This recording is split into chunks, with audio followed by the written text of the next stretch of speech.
الحمد للہ وحدہ والصلاة والسلام علی من لا نبی بعدہ۔ بہت سے لوگ آج کل جنات کے حملوں کا شکار ہیں، اور ان کا اکثر یہ سوال ہوتا ہے کہ کوئی ایسا وظیفہ بتایا جائے جو پڑھنے سے انسان شیطان کے حملوں سے بچ سکے۔ نبی علیہ الصلوۃ والسلام کی حدیث کی روشنی میں ایک انتہائی بہترین دعا، اگر 1,00,000 شیطان بھی آپ پر حملہ آور ہو جائیں تو اللہ کی توفیق سے سب ناکام ہو جائیں گے اس ایک دعا کی وجہ سے۔ یہ روایت امام مالک علیہ رحمہ اپنی کتاب موطا کے اندر، امام احمد بن حنبل علیہ رحمہ اپنی حدیث کی کتاب مسند احمد کے اندر، امام ابن ابی شیبہ علیہ رحمہ اپنی حدیث کی کتاب مصنف کے اندر، اسی طرح امام نسائی اپنی حدیث کی کتاب جو سنن کبریٰ للنسائی ہے اس کے اندر،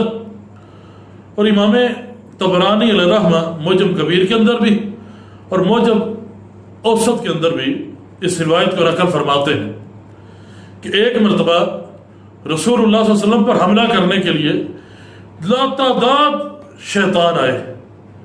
جدھر کو نظر دراؤ شیطان نظر آتا تھا۔ رسول اللہ صلی اللہ علیہ وسلم فرماتے ہیں گاٹیوں سے بھی نکل رہے تھے، وادیوں سے بھی نکل رہے تھے، پہاڑوں سے اترتے ہوئے نظر آ رہے تھے، آسمان سے بھی اتر رہے تھے، اتنی تعداد میں شیطان آئے نبی علیہ الصلوۃ والسلام پر حملہ کرنے کے لیے۔ آپ فرماتے ہیں فیہ شیطان، اس میں ایک شیطان ایسا تھا کہ اس کے معہ شعلۃ نار، اس کے پاس آگ کا انگارہ تھا، آگ کا شعلہ تھا، یرید ان یحرک وجہ رسول اللہ صلی اللہ علیہ وسلم، وہ ملعون اس کے ساتھ رسول اللہ صلی اللہ علیہ وسلم کو جلانا چاہتا تھا، یعنی نبی علیہ الصلوۃ والسلام کو جلانا چاہتا تھا اس کے ساتھ۔ فوراً جبریل امین علیہ الصلوۃ والسلام تشریف لاتے ہیں اور آ کر فرماتے ہیں نبی صلی اللہ علیہ وسلم یہ پڑھیے۔ نبی صلی اللہ علیہ وسلم پوچھتے ہیں میں کیا پڑھوں؟ نبی علیہ الصلوۃ والسلام جبریل امین کے پیچھے پڑھتے ہیں اعوذ بکلمات اللہ التامات اللاتی لا یجاوزہن بر ولا فاجر من شر ما ينزل من السماء وما يعرج فيها ومن شر فتن اللیل والنہار ومن كل طارق الا طارقا يترك بخیر یا رحمن۔ یہ پڑھنا تھا، یعنی نبی علیہ الصلوۃ والسلام نے یہ پڑھا، فطفئت نار الشیطان، شیطان کا شعلہ بجھ گیا، فحزنہم اللہ تعالیٰ ان کو رسوا کر دیا۔ نبی علیہ الصلوۃ والسلام کو کنٹرول حاصل ہوا، آپ علیہ الصلوۃ والسلام نے گلے سے جا کے پکڑا اس شیطان کو جس کے پاس آگ کا شعلہ تھا، نبی علیہ الصلوۃ والسلام دبایا۔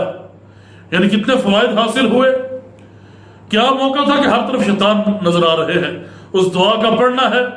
شعلہ بھی بجھ گیا، شیطان پر کنٹرول بھی حاصل ہو گیا، اللہ نے ان کو رسوا بھی کر دیا۔ اور ابن ابی شیبہ کے الفاظ ہے کہ ایک صحابی نے نبی علیہ الصلوۃ والسلام کے سامنے آ کر شکایت کی میں رات کو ڈر جاتا ہوں، تو نبی علیہ الصلوۃ والسلام نے یہی دعا پڑھنے کا حکم دیا۔ یہ دعا ہم سب کو چاہیے ہم یاد کریں،